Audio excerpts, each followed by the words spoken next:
Last week was a particularly rough one for journalists and truth-seeking U.S. citizens. U.S. President Donald Trump declared the news media the nation's worst enemy.And time after shocking time. His acolytes demeaned or threatened reporters for doing one of their most basic jobs, asking questions of those in power. U.S. Secretary of State Mike Pompeo told a reporter in North Korea that it was insulting and ridiculous and ludicrous for him to be asked about details of the verification process for the vaunted denuclearization. Trump campaign manager Brad Parscale suggested taking a CNN reporter's credentials away after he shouted a question at the president. Advertisement: it was ugly.Even, uglier than usual.And. The president's anti-media campaign is convincing at least some citizens that journalists have no worth. Enter George Lakoff.An, author, cognitive scientist and linguist who has long studied how propaganda works. He believes it's long past time for the reality-based news media to stop kowtowing to the emperor. Trump needs the media, and the media help him by repeating what he says, Lakoff said. That would be okay under normal circumstances, he told me, but this situation is not normal. You have a sustained attack on the democracy and the news media. Unlike those who insist that what the president says is news and therefore must be reported, Lakoff proposes a radical reimagining of how the news media reports on Trump.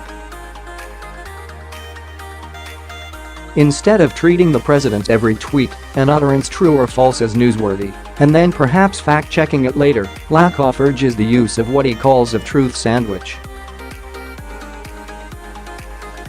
First, he says, get as close to the overall, big-picture truth as possible right away. Thus the gist of the Trump in Singapore story: little of substance was accomplished in the summit with North Korean leader Kim Jong Un, despite the pageantry. Then report what Trump is claiming about it: achievement of world peace.And. Then, in the same story or broadcast, fact-check his claims. That's the truth sandwich: reality, spin, reality all in one tasty, democracy-nourishing meal. Avoid retelling the lies. Avoid putting them in headlines, leads or tweets, he says.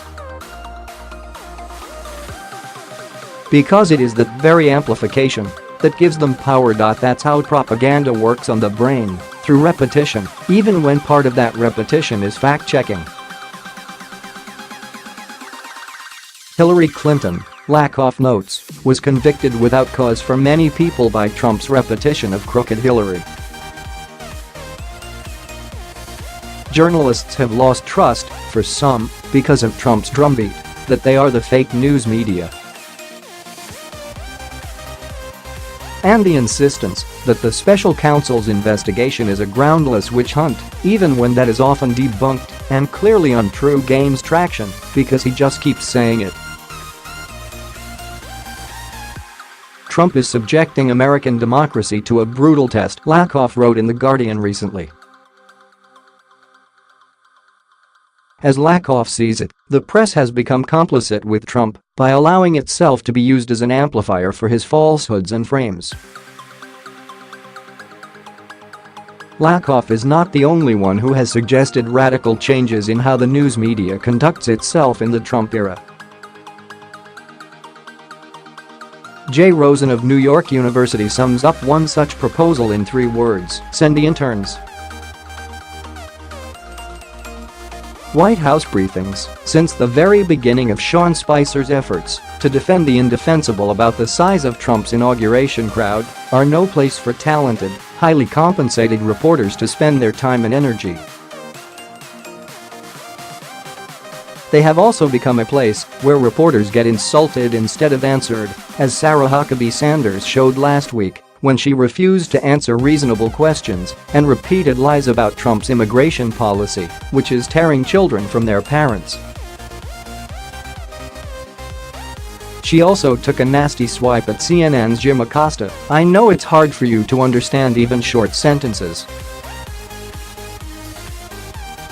So, Rosen says, go ahead and continue to staff these briefings. But send the interns."